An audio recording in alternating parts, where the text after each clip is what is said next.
So I have an interest in electric furnaces, and I just figured I'd talk about something that people might find of interest. This is an electric furnace. As you can see, I want to talk about temperature control. So as you can see on this one, it's running about 750 degrees Celsius. And what you have there is the Inkbird PID temperature controller. And if you see the little light in the lower left on the output, that blinks on and off. And there's a thermocouple, and then this thing is running on 220, the big yellow wire, and it can keep the temperature precisely controlled. You just press up, you press down, you can set it, and by varying the amount of time that it gets the voltage, it can, there's electric coils in there. I'll just show you a peek of what we're talking about. And those coils will be, activated on and off.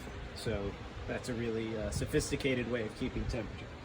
Over here, I have something similar going on.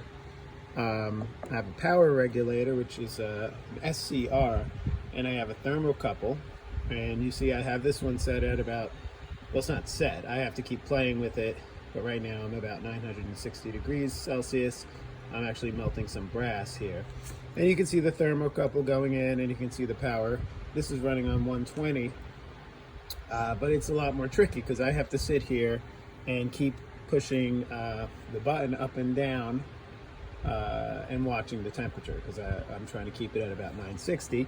And I don't know if you can tell, it's 21% power, and then I'll hit it to 22, and then the thermocouple keeps turning off, so I turn it back on. But if I push it up,